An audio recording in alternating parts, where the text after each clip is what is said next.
So let's talk. I want to talk a little bit about the basic roles and responsibilities of 9v9 in a 4-3-1 formation. So you've just come from your 2 years of 7v7, maybe you're a new team, whatever it is, you haven't played 9v9 before. I think this will be a really good starting foundational video both for coaches and for players to review as well, because I know a lot of you get what, maybe two, 1 hour, 2 90-minute practices a week, so many things that you have to talk about and teach with your players, it can be a little overwhelming for them. So if we look here for starters, basically what we have, as you can see, we have a 4-3-1.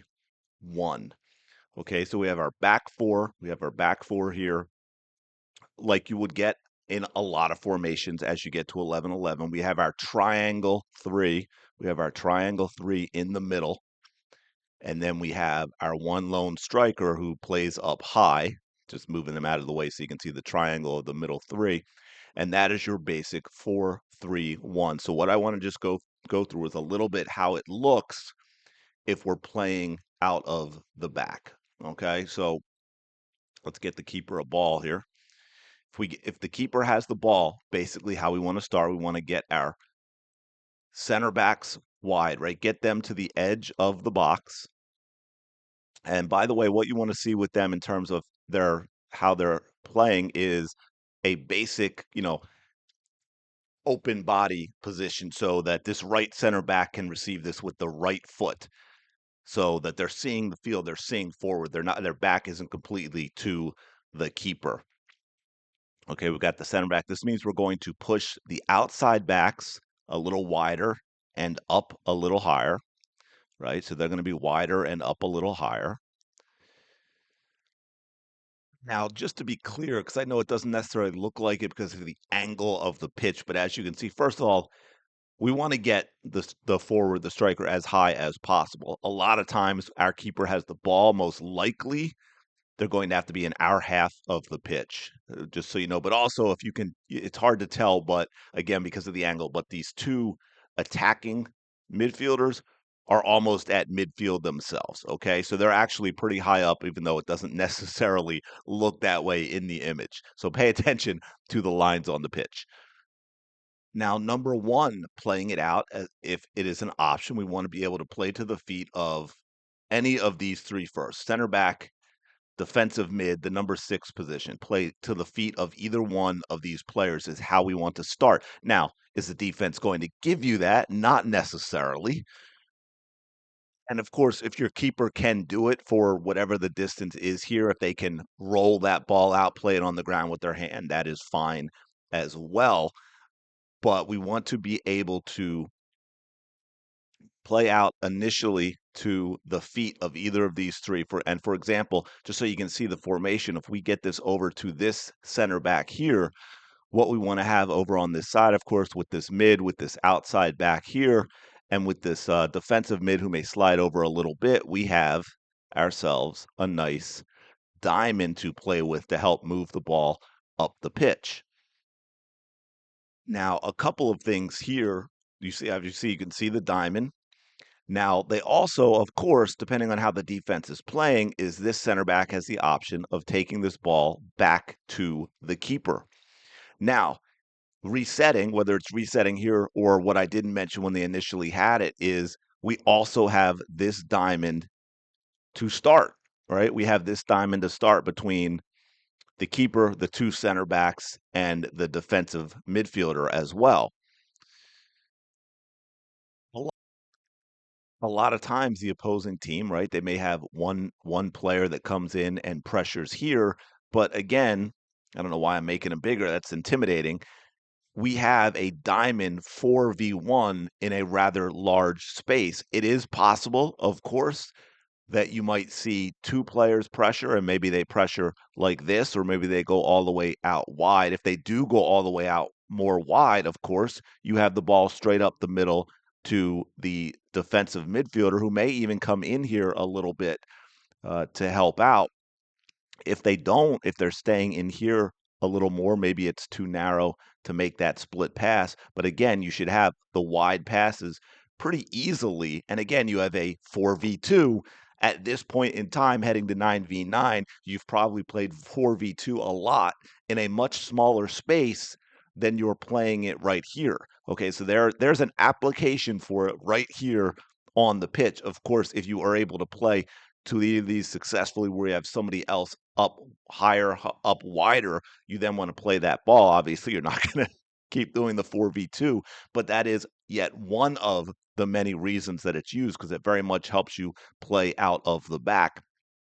And if we do have defenders, if they do decide they're going to work this way, a lot of times what you might see is we might even go a little wider, right? Drag these defenders out. The number 6 slides in even a little bit further, and now we have the 6 with the ball here, okay, and looking to play up to either one of these attacking mids. You can play direct to the striker's feet if that's a possibility. And of course, you have the outside backs sort of acting like you might think of them more as outside mids in this situation and being able to play that ball out wide there. And I just want to back up 1 second to the one thing I didn't mention. I'm now not thinking off the top of my head how wide the goalie box is, the keeper box is in 9v9, but it gives you an example. Like when I said, if you're playing 4v2 here, kind of keep away is the technical ability of your players, right? You have much more space than you probably use in practice, so you should be able to keep away 4-2, and your center back should be able to go all the way across the center back if it's possible. Obviously, if they're playing up this high, we're not. But technically, a lot of your players might not be able to do that. So that's one of the things we want to make sure they're technically sound so that we can actually execute all the tactics that we want them to learn at these younger ages.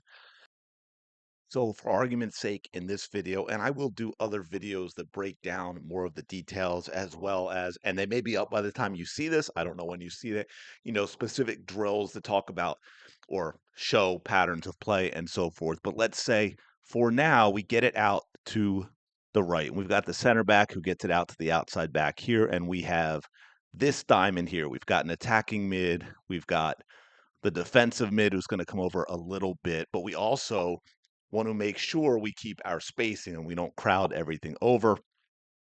The center mid, obviously, when the ball gets all the way out wide, is going to close in a little bit. And of course, they can adjust back out wide. This is almost a little bit more for defensive purposes than it is offense if we are, if we were to turn the ball over. And the other outside back may come in a little bit, but they're still staying wide. You can see, obviously, it's going to depend on where the defense is, but you can see the striker staying as high as possible. You want that striker to stay up with the opposing team's center back. We've got the other attacking mid on the outside over here. So we're still making sure that we're keeping spacing, keeping, the field big, so we're not making it easy for the other team to defend us. With each pass made, with each bit of movement, obviously there become more and more options, more and more possibilities of what could happen in this situation. I mean, there's so many different things you could do. Maybe our offensive mid is open and we make this pass here. Maybe they're going back to this defensive mid and we're switching field over here. And now we've got this outside back making this run and we play that ball. There's so many different options depending on what's available, but you should be in a situation where the defense can't take away everything. Maybe it's simply a give and go. Maybe we're going to go to this outside mid. This back's going to make this run, and that ball's going to get played through. Maybe the attacking mid, depending on where the defense is playing and how they're playing, they're just going to make a diagonal run either behind the defender or in front of the defender wide, and the outside back's just going to play it straight up the line. Right? Maybe that option is there for the striker to play a bending run like this out wide and get the ball, right? We start getting into more and more different options in terms of what we can do.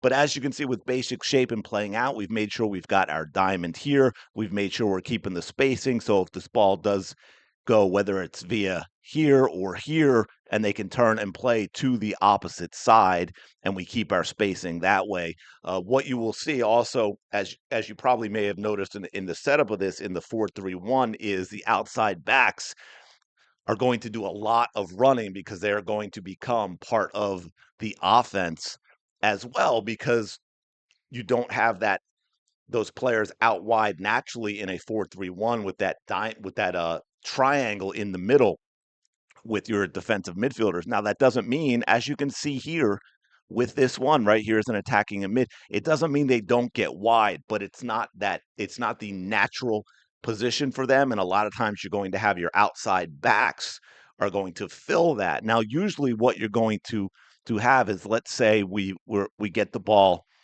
up the pitch a little bit, right? And we have this outside back, balls on this side. For the most part, your center backs are going to play that defensive role, and it's going to be the defensive midfielder who's going to be connected between them, right? We don't want that defensive midfielder getting up too high and leaving that huge gap in here. Now, depending on how advanced you get and what you decide to teach, ultimately, there may be times where that defensive midfielder makes a run somewhere, but then that has to be covered. But for the most part, they're that connecting player that makes sure there isn't a huge gap of space between your lines. And now, so in this situation with the outside back high up the pitch here, your other outside back is not going to get high up here. They're going to tuck in a little bit. And so now we basically you have your two center backs, but you also have your opposite outside back connecting a little bit defensively. So at the very least, we have more of a defensive three in this situation.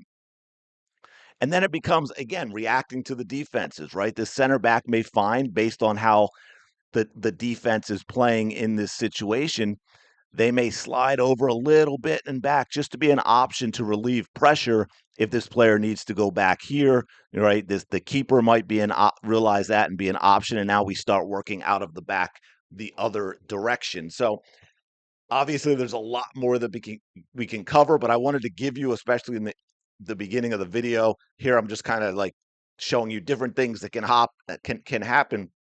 But that basic formation of roles and responsibilities of your players, starting from the back and working their way out into the middle third and attacking third, so you have an idea of where they should be on the pitch. So hopefully that helps you out, at least to get you started, and players are able to watch and kind of review as well. Coaches maybe even let them know about the video, your own team, like that way they're all on the same page. Hey, go watch this. It's only going to take a few minutes, even if they only watch the first 4 minutes or so, where I'm really just focusing on that working out of the back. But obviously I'm going to do more. I'm going to build on this. Maybe by the time you see it, those videos are already available. But also, very important, let me know in the comments specific questions, things you want answered, things you want to see as well, and I will do those. So I appreciate y'all being here. Do me a quick favor: like, comment, subscribe. I will talk to you in the next video.